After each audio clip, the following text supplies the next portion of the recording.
دنیا کی محبت۔ الحمدللہ رب العالمین والصلاة والسلام علی خاتم النبیین، اما بعد فاعوذ باللہ من الشیطان الرجیم، بسم اللہ الرحمن الرحیم۔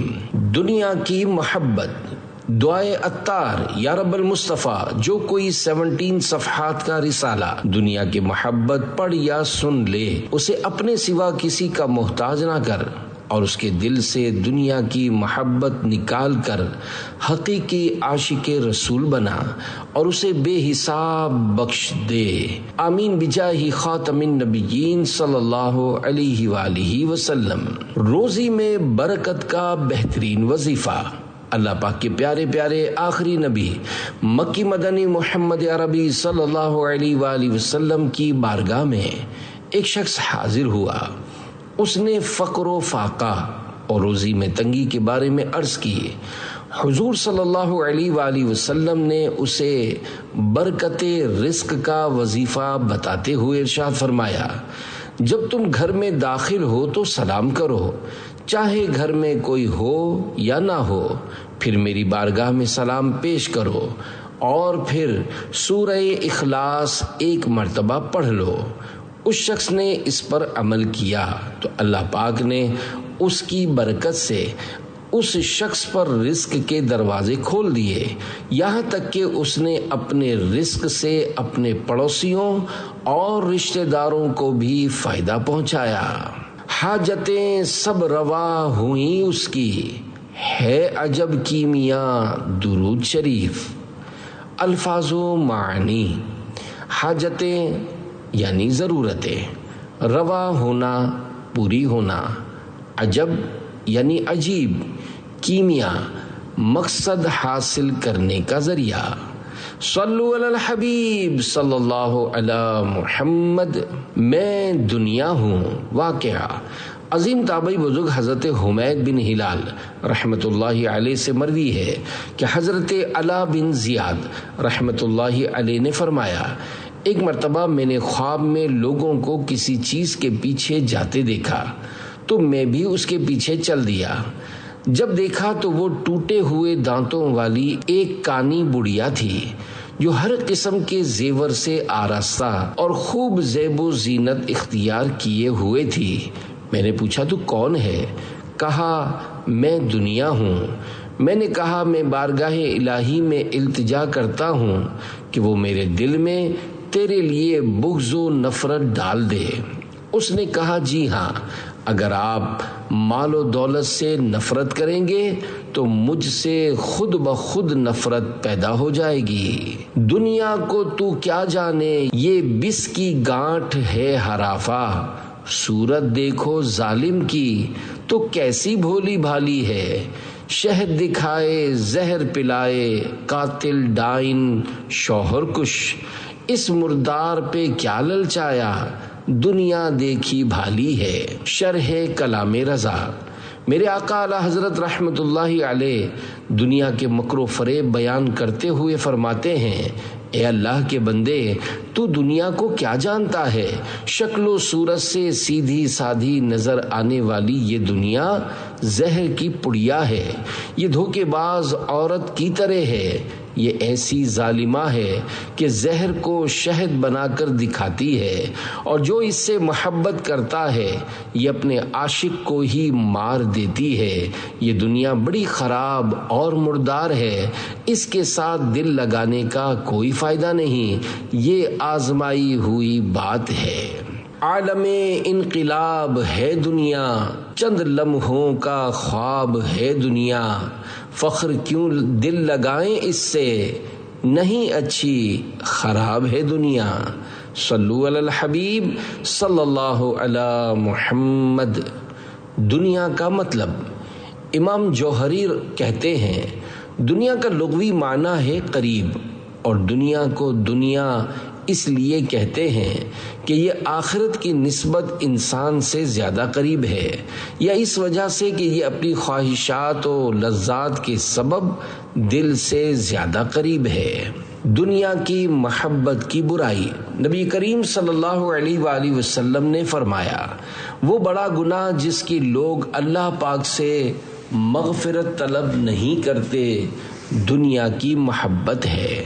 ایک اور حدیث پاک میں ہے، حب الدنیا رأس کل خطیئۃ، یعنی دنیا کی محبت تمام گناہوں کی جڑ ہے۔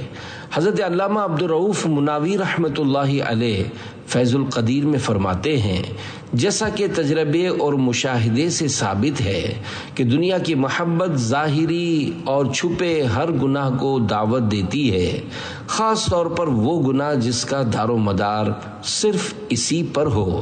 اس لیے دنیا کا عاشق گناہ اور اس کی بدصورتی کو جاننے کے باوجود دنیا کی محبت میں مست ہو جاتا ہے۔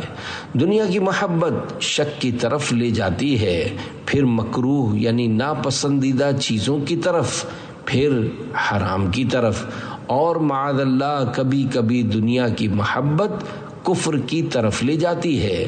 بلکہ تمام امتیں جنہوں نے اپنے انبیاء کرام علیہ السلام کا انکار کیا، ان کے کفر کا سبب دنیا کی محبت تھی۔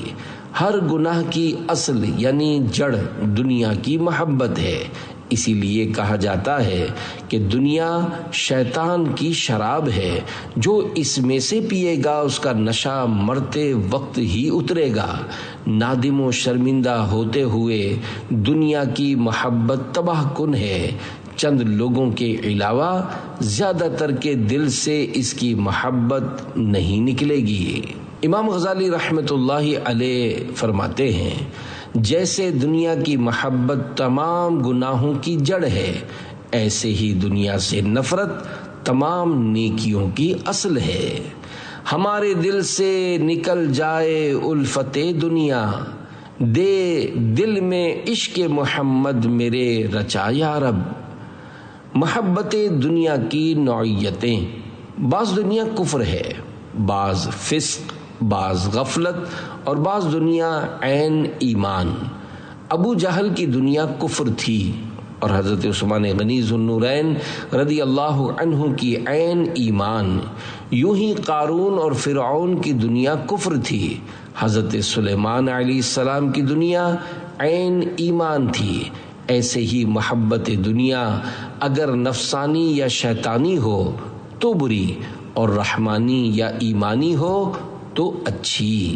حضرت مفتی احمد یار خان نعیمی رحمۃ اللہ علیہ فرماتے ہیں، دنیاوی زندگی وہ ہے جو نفسانی خواہشات میں خرچ ہو، اور جو زندگی آخرت کی تیاری میں صرف یعنی خرچ ہو وہ دنیا کی زندگی نہیں، اگرچہ دنیا میں زندگی ہے۔ دنیا کی زندگی اور ہے، دنیا میں زندگی کچھ اور۔ دنیا کی زندگی فانی ہے، مگر جو دنیا میں زندگی آخرت کے لیے ہے فنا نہیں۔ طلبگاران دنیا کی اقسام۔ نمبر 1، وہ لوگ جو دنیا کا مال اس نیت سے حاصل کرتے ہیں کہ رشتہ دار سے صلہ رحمی کریں گے اور غریبوں کی مدد کریں گے، ان کا شمار سخیوں میں ہوتا ہے۔ اگر ان کا عمل ان کی نیت کے مطابق ہو تو اجر پائیں گے، لیکن اس کے باوجود ان میں سمجھداری نام کی کوئی چیز نہیں، کیونکہ عقل مند وہ ہوتا ہے جو کسی ایسی چیز کی خواہش نہ کرے جس کے بارے میں اسے پتہ نہ ہو کہ اسے پا لینے کے بعد اس کا کیا حال ہوگا۔ لہذا اس نیت سے مال حاصل کرنے والے ثعلبہ کے قصے سے عبرت حاصل کریں۔ ثعلبہ کا قصہ۔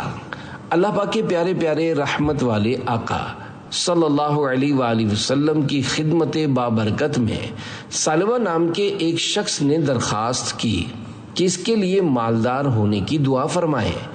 اللہ پاک کی عطا سے غیب کی خبریں دینے والے آخری نبی صلی اللہ علیہ وآلہ وسلم نے فرمایا، اے ثعلبہ، تھوڑا مال جس کا تو شکر ادا کرے اس بہت سے بہتر ہے جس کا شکر ادا نہ کر سکے۔ دوبارہ پھر ثعلبہ نے حاضر ہو کر یہی درخواست کی اور کہا، اس کی قسم جس نے آپ کو سچا نبی بنا کر بھیجا کہ اگر وہ مجھے مال دے گا تو میں ہر حق والے کا حق ادا کروں گا۔ حضور صلی اللہ علیہ وآلہ وسلم نے دعا فرمائی، چنانچہ اللہ پاک نے اس کی بکریوں میں برکت فرمائی اور اتنی بڑھی کہ مدینے میں ان کی گنجائش نہ ہوئی، تو ثعلبہ ان کو لے کر جنگل میں چلا گیا اور جمعہ و جماعت کی حاضری سے بھی محروم ہو گیا۔ حضور پر نور صلی اللہ علیہ وآلہ وسلم نے اس کا حال پوچھا تو صحابہ کرام رضی اللہ عنہم نے عرض کیا کہ اس کا مال بہت زیادہ ہو گیا ہے اور اب جنگل میں بھی اس کے مال کی گنجائش نہ رہی۔ نبی کریم صلی اللہ علیہ وآلہ وسلم نے فرمایا کہ ثعلبہ پر افسوس۔ پھر جب حضور صلی اللہ علیہ وآلہ وسلم نے زکوٰۃ کے وصول کرنے والے بھیجے تو لوگوں نے انہیں اپنے اپنے صدقات دیے۔ جب ثعلبہ سے جا کر انہوں نے صدقہ مانگا، اس نے کہا یہ تو ٹیکس ہو گیا، جاؤ میں پہلے سوچ لوں۔ جب یہ لوگ رسول کریم صلی اللہ علیہ وآلہ وسلم کی خدمت میں واپس آئے تو حضور صلی اللہ علیہ وآلہ وسلم نے ان کے کچھ عرض کرنے سے قبل 2 مرتبہ فرمایا ثعلبہ پر افسوس۔ اس کے بعد یہ آیت نازل ہوئی، پارہ 10 سورہ توبہ آیت 75-76۔ وَمِنْهُمْ مَنْ عَاهَدَ اللَّهَ لَئِنْ آتَانَا مِنْ فَضْلِهِ لَنَصَدَّقَنَّ وَلَنَكُونَنَّ مِنَ الصَّالِحِينَ فَلَمَّا آتَاهُمْ مِنْ فَضْلِهِ بَخِلُوا بِهِ وَتَوَلَّوْا وَهُمْ مُعْرِضُونَ۔ ترجمہ کنز العرفان۔ اور ان میں کچھ وہ ہیں جنہوں نے اللہ سے عہد کیا ہوا ہے کہ اگر اللہ ہمیں اپنے فضل سے دے گا تو ہم ضرور صدقہ دیں گے اور ہم ضرور صالحین میں سے ہو جائیں گے۔ پھر جب اللہ نے انہیں اپنے فضل سے عطا فرمایا تو اس میں بخل کرنے لگے اور منہ پھیر کر پلٹ گئے۔ پھر ثعلبہ صدقہ لے کر حاضر ہوا تو حضور صلی اللہ علیہ وآلہ وسلم نے فرمایا کہ اللہ پاک نے مجھے اس کے قبول فرمانے کی ممانعت فرما دی۔ وہ اپنے سر پر خاک ڈال کر واپس ہوا۔ پھر اس صدقے کو خلافت صدیقی میں مسلمانوں کے پہلے خلیفہ حضرت ابو بکر صدیق رضی اللہ عنہ کے پاس لایا، انہوں نے بھی اسے قبول نہ فرمایا۔ پھر خلافت فاروقی میں مسلمانوں کے دوسرے خلیفہ حضرت عمر فاروق اعظم رضی اللہ عنہ کے پاس لایا، انہوں نے بھی قبول نہ فرمایا، اور خلافت عثمانی میں یہ شخص ہلاک ہو گیا۔ بارگاہ رسالت میں شیخ طریقت امیر اہل سنت کتنی خوبصورت آرزو کا اظہار کرتے ہیں۔ نہ مجھ کو آزما دنیا کا مال و زر عطا کر کے، عطا کر اپنا غم اور چشم گریاں یا رسول اللہ صلی اللہ علیہ وآلہ وسلم۔ صلو علی الحبیب صلی اللہ علی محمد۔ نمبر 2، دنیا طلب کرنے والوں کی دوسری قسم۔ اس کی بھی 2 قسمیں ہیں۔ نمبر 1، دنیا کے طلبگاروں میں اس قسم میں وہ لوگ داخل ہیں جن کا دنیا سے مقصد خواہشات کو پورا کرنا اور دنیا کی لذتوں سے لطف اندوز ہونا ہوتا ہے۔ ایسوں کا شمار جانوروں میں کیا گیا ہے۔ نمبر 2، وہ لوگ جو دوسروں پر فخر کرنے اور بڑا مالدار بن کر نمایاں نظر آنے کے لیے مال حاصل کرتے ہیں، یہ بے وقوفوں، دھوکے بازوں بلکہ مردودوں اور ملعونوں میں شمار ہوتے ہیں۔ دنیا سے محبت کرنے والوں کا انجام۔ حضرت ابن عباس رضی اللہ عنہما نے فرمایا، قیامت کے دن دنیا کو ایک بدصورت آنکھوں والی بڑھیا کی صورت میں لایا جائے گا، اس کے دانت آگے کو نکلے ہوں گے اور وہ نہایت بدصورت ہوگی۔ وہ لوگوں کی طرف متوجہ ہوگی تو ان سے پوچھا جائے گا کیا اسے جانتے ہو؟ وہ کہیں گے ہم اس کی پہچان سے اللہ پاک کی پناہ چاہتے ہیں۔ تو کہا جائے گا یہ دنیا ہے جس پر تم فخر کرتے تھے، اس کی وجہ سے رشتہ داری کے تعلقات ختم کرتے تھے، اسی کے سبب ایک دوسرے سے حسد کرتے، دشمنی کرتے اور غرور کرتے تھے۔ پھر اس دنیا کو جہنم میں ڈال دیا جائے گا تو وہ آواز دے گی، اے میرے رب، میری اتباع کرنے والے اور میری جماعت کہاں ہے؟ اللہ پاک فرمائے گا ان کو بھی اس کے ساتھ کر دو۔ دنیا کے 3 حصے۔ نمبر 1، جس میں ثواب ہے، یہ وہ حصہ ہے جس کے وسیلے سے بندہ بھلائی تک پہنچتا ہے اور برائی سے نجات پاتا ہے۔ یہ مومن کی سواری، آخرت کی کھیتی اور کفایت کرنے والی حلال روزی ہے۔ نمبر 2، جس کا حساب ہے، یہ وہ حصہ ہے جس کی وجہ سے تو کسی حکم کی ادائیگی سے غافل نہ ہو اور اس کی طلب میں ناجائز کام کا ارتکاب نہ کرے، اور اس کے اہل وہ اغنیاء ہیں جن کا حساب طویل ہوگا۔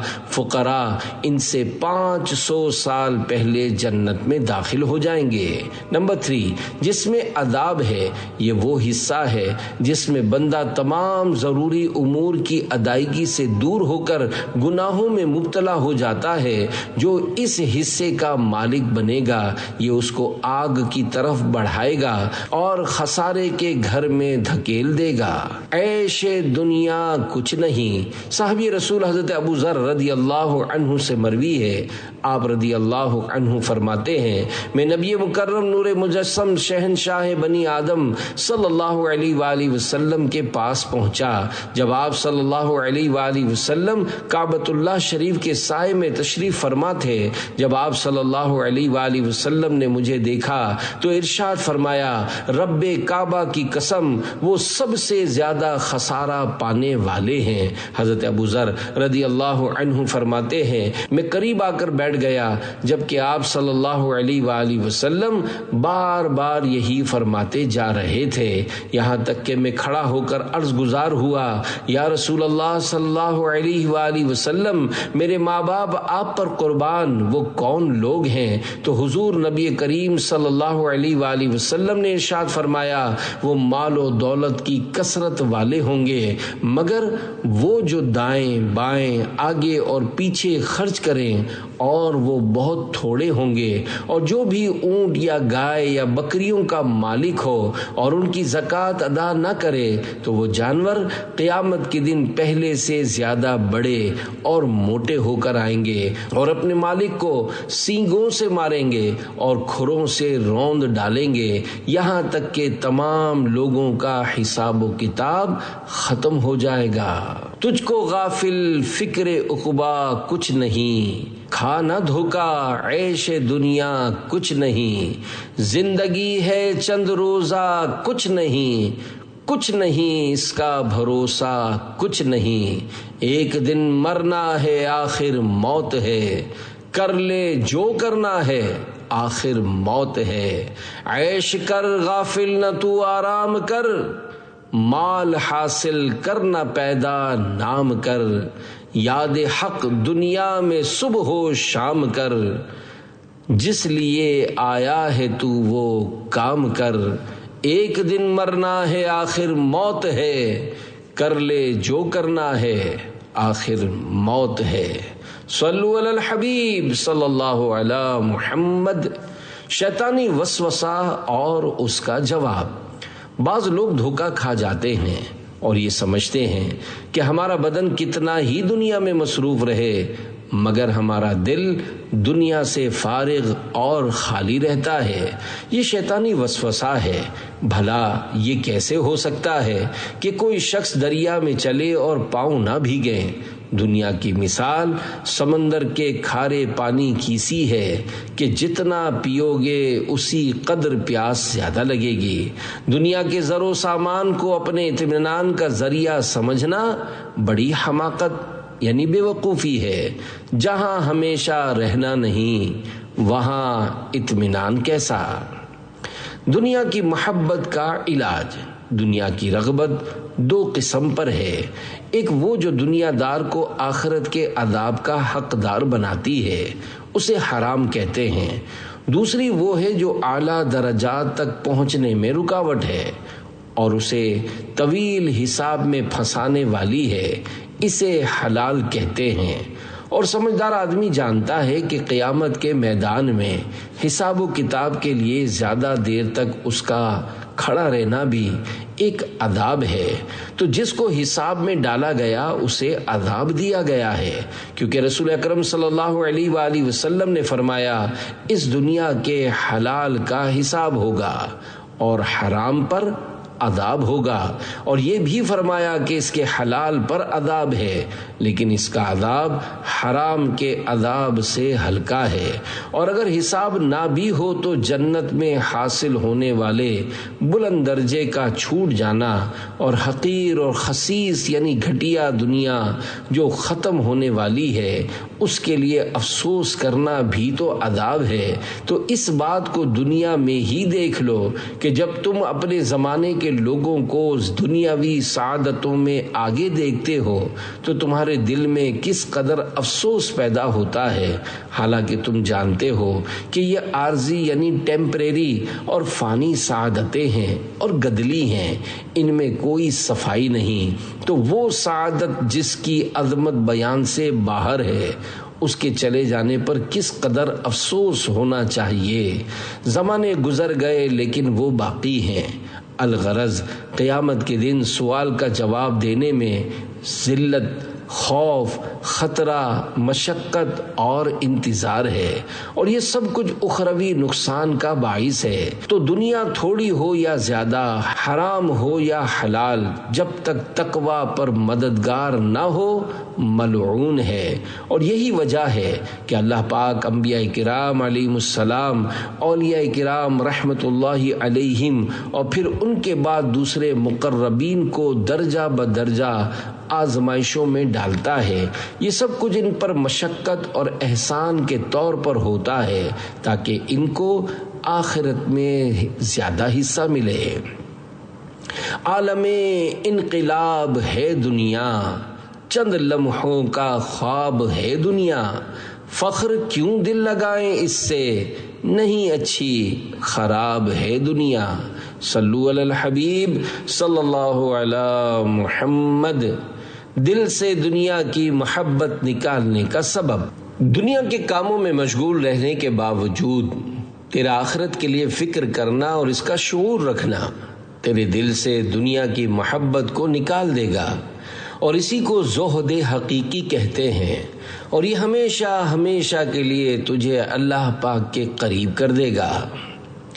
دنیا کے معاملے میں ہمیشہ اپنے سے نیچے کے لوگوں کی طرف دیکھے، اوپر والوں کی طرف نہ دیکھے، کیونکہ شیطان ہمیشہ اس کی نظر کو اوپر والوں کی طرف پھیرتا ہے۔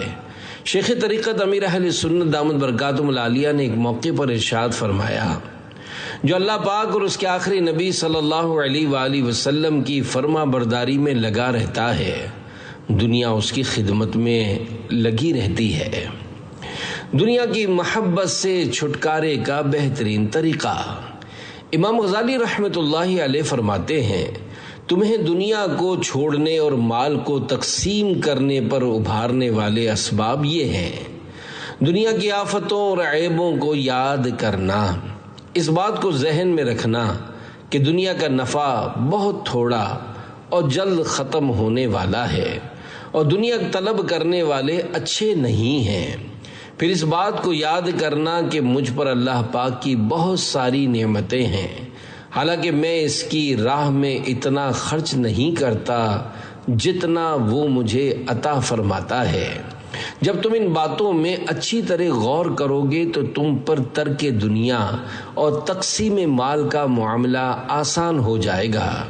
یوں ہی یہ بھی یاد کرو کہ دنیا اللہ پاک کی دشمن ہے اور تم اللہ پاک سے محبت کرنے والے ہو، اور جو کسی کو دوست و محبوب رکھے اس کے دشمن کو دشمن رکھتا ہے۔ دنیا حقیقت میں میل کچیل اور مردار ہے، تم دیکھتے نہیں کہ اس کے لذیذ کھانے کچھ ہی دیر بعد خراب اور بدبودار ہو جاتے ہیں۔ پس دنیا خوشبو میں بسا ایسا مردار ہے جس کے ظاہر کو دیکھ کر غافل لوگ دھوکے میں پڑ گئے اور عقل مندوں نے اس سے کنارہ کشی اختیار کر لی۔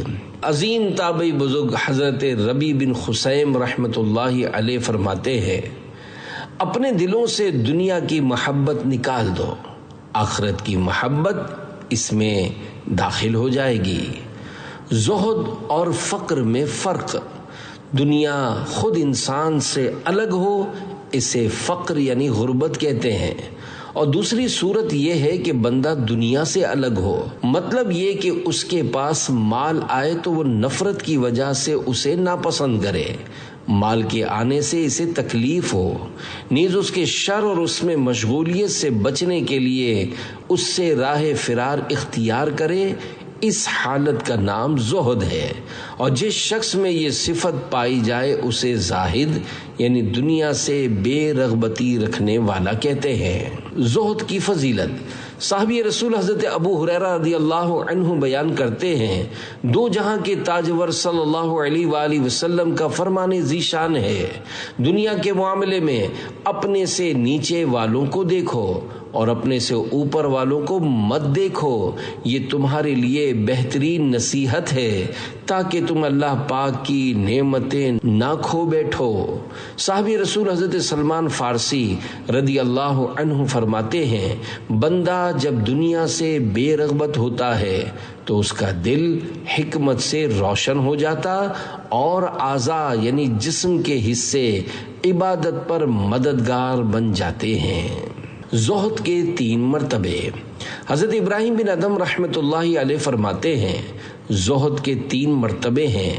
ایک زہد فرض ہے اور وہ اللہ پاک کی حرام کی ہوئی چیزوں سے رکنا ہے، دوسرا زہد سلامتی کے لیے ہے اور وہ شک و شبہات والی چیزوں کو چھوڑنا ہے، تیسرا زہد فضیلت حاصل کرنے کے لیے ہے اور وہ اللہ پاک کی حلال کی ہوئی چیزوں کو بھی چھوڑنے میں ہے، اور یہ زہد کا بہت ہی اعلیٰ مرتبہ ہے۔ زہد کی علامات، نمبر 1، جو چیز موجود ہو اس پر خوش نہ ہو، اور جو چیز موجود نہ ہو اس پر غمگین بھی نہ ہو۔ نمبر 2، اس کے نزدیک برا کہنے والا اور تعریف کرنے والا دونوں برابر ہوں۔ پہلی علامت مال میں زہد کی علامت ہے اور دوسری جاہ میں علامت زہد ہے۔ نمبر 3، اللہ پاک سے مانوس ہو اور اس کے دل پر اطاعت خداوندی کی مٹھاس غالب ہو۔ زہد کی اقسام، زہد یعنی دنیا سے بے رغبتی کی وجہ سے عبادت زیادہ اور بلند مرتبہ ہو جاتی ہے، لہذا عبادت کے طلبگار پر لازم ہے کہ وہ دنیا سے بے رغبت ہو جائے اور اس سے دور رہے۔ زہد کی 2 قسمیں ہیں، نمبر 1 اختیاری اور نمبر 2 غیر اختیاری۔ اختیاری زہد یہ ہے کہ جو پاس نہ ہو اس کی طلب نہ کرے، اور جو پاس ہو اسے تقسیم کر دے، اور دنیا اور اس کے ساز و سامان کا ارادہ چھوڑ دے۔ جس شخص میں یہ 3 خوبیاں موجود ہوں وہ زاہد ہے۔ تیسرے جز یعنی طلب دنیا بھی دل سے نکال دینا بہت مشکل ہے، کیونکہ بہت ایسے ہیں جو اوپر سے تو تارک دنیا یعنی دنیا کو چھوڑنے والے ہیں، مگر ان کے دلوں میں دنیا کی محبت چٹکیاں لیتی رہتی ہے۔ ایسا شخص اسی کشمکش میں مبتلا رہتا ہے، حالانکہ زہد کی اصل شان اسی تیسرے جز سے ہی پیدا ہوتی ہے۔ غیر اختیاری زہد یہ ہے کہ دل دنیاوی اشیاء کے شوق و خیالات سے سرد پڑ جائے۔ جب بندہ اختیاری زہد اپنائے گا، یوں کہ جو پاس نہیں اسے طلب نہ کرے، جو پاس ہے اسے دور کر دے اور دل سے دنیا کا ارادہ بھی نکال دے، تو پھر اس کا دل دنیا سے سرد پڑ جائے گا، دنیا اس کے نزدیک حقیر ہو جائے گی اور اسے دنیا کا خیال نہ آئے گا، اور یہ غیر اختیاری زہد ہے۔ زہد کے درجات، نمبر 1، انسان تکلف کے ساتھ دنیا سے بے رغبتی اختیار کرے اور اپنی خواہشات کے باوجود اسے چھوڑنے کی کوشش کرے تو ایسا شخص متزاہد ہے، اور ہو سکتا ہے کہ وہ اس پر ہمیشگی اختیار کر کے زہد کو پالے۔ نمبر 2، وہ اپنی خوشی سے دنیا سے بے رغبتی اختیار کرے، یعنی وہ جس چیز کی لالچ کر رہا ہے اس کی نسبت سے دنیا کو حقیر جانے۔ جیسے کوئی شخص 2 درہم کے لیے 1 درہم چھوڑ دیتا ہے اور یہ چیز اس پر دشوار نہیں ہوتی، لیکن اس کی توجہ دنیا اور اپنے نفس کی طرف بھی رہتی ہے، یعنی وہ خیال کرتا ہے کہ اس نے بڑی اہم چیز کو چھوڑا ہے، اور یہ بھی زہد ہے، لیکن اس میں نقصان کا اندیشہ ہے۔ نمبر 3، تیسرا درجہ سب سے اعلیٰ ہے، اور وہ یہ کہ بندہ خوشی سے زہد اختیار کرے اور اپنے زہد میں مبالغہ اختیار کرے، اور یہ خیال نہ کرے کہ اس نے کوئی چیز چھوڑی ہے، اس لیے کہ وہ جانتا ہے کہ دنیا کوئی چیز نہیں، دنیا کی آخرت کے مقابلے میں کوئی اہمیت نہیں۔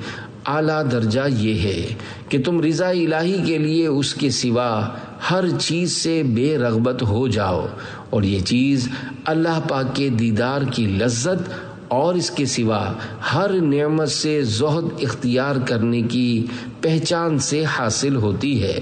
لہذا تمہیں چاہیے کہ اپنی ضرورت کے مطابق کھانا، لباس، نکاح اور رہائش اختیار کرو، جس سے تمہارے بدن کا گزارا ہو اور تم اپنا دفاع کر سکو، یہی حقیقی زہد ہے۔ زہد کے حصول کے اسباب۔ زہد سے مقصود یہ ہے کہ فضول، زائد اور غیر ضروری چیزوں سے بچا جائے۔ غرض یہ کہ صرف اس قدر طاقت و قدرت موجود رہے جس سے عبادت اور اللہ پاک کی فرما برداری کر سکو۔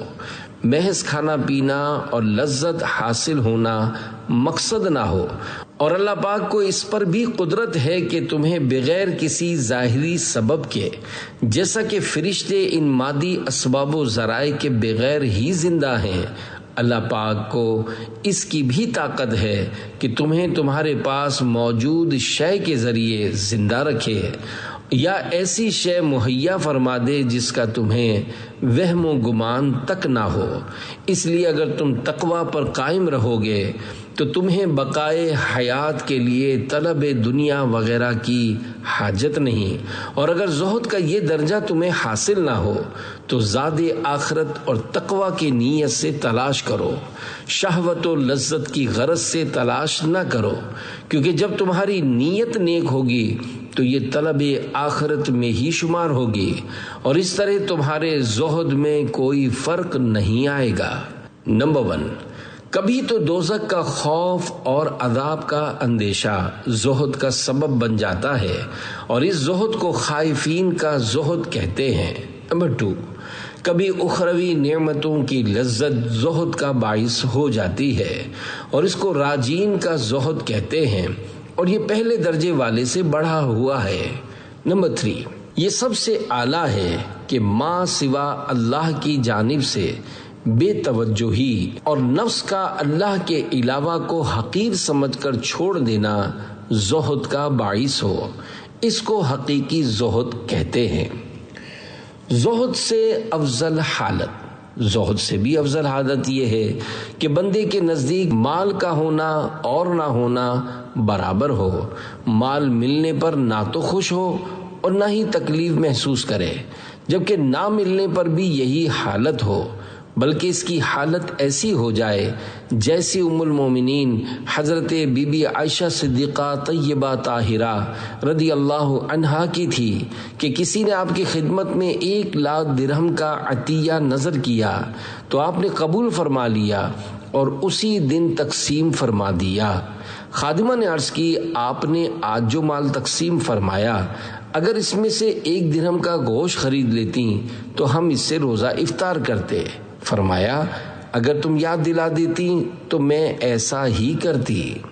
جس شخص کی کیفیت ایسی ہو، اگر پوری دنیا بھی اس کے قبضے میں ہو تو اسے کوئی نقصان نہیں ہو سکتا، کیونکہ وہ مال کو اپنے قبضے میں نہیں بلکہ اللہ پاک کے خزانے میں سمجھتا ہے، اور اس کے نزدیک اس بات میں کوئی فرق نہیں ہوتا کہ مال اس کے قبضے میں ہے یا کسی اور کے۔ ایسی حالت والے شخص کا نام مستغنی رکھنا چاہیے، کیونکہ وہ مال کے ہونے نہ ہونے دونوں سے بے پرواہ ہے۔ زہد کا کمال درجہ۔ مال کے معاملے میں زہد کا کمال درجہ یہ ہے کہ بندے کے نزدیک مال اور پانی برابر ہوں۔ ظاہر ہے کہ کثیر پانی کا انسان کے قریب ہونا اسے نقصان نہیں دیتا، جیسا کہ ساحل سمندر پر رہنے والا شخص، اور نہ ہی پانی کا کم ہونا ضرر دیتا ہے، جبکہ بقدر ضرورت پانی دستیاب ہو۔ پانی ایک ایسی چیز ہے جس کی انسان کو ضرورت ہوتی ہے۔ انسان کا دل نہ تو کثیر پانی سے نفرت کرتا ہے اور نہ ہی راہ فرار اختیار کرتا ہے، بلکہ وہ کہتا ہے کہ میں اس سے اپنی حاجت کے مطابق پیوں گا، اللہ پاک کے بندوں کو پلاؤں گا اور اس میں بخل نہیں کروں گا۔ انسان کے نزدیک مال کی حالت بھی یہی ہونی چاہیے کہ اس کے ہونے نہ ہونے سے اسے کوئی فرق نہ پڑے۔ جب بندے کو اللہ پاک کی معرفت حاصل ہو جائے اور توکل کی دولت نصیب ہو جائے تو پھر اسے اس بات پر کامل یقین ہو جاتا ہے کہ وہ جب تک زندہ ہے اسے بقدر ضرورت روزی ملتی رہے گی جیسا کہ پانی ملتا ہے۔ نہ مجھ کو آزما دنیا کا مال و زر عطا کر کے، عطا کر اپنا غم اور چشم گریاں یا رسول اللہ۔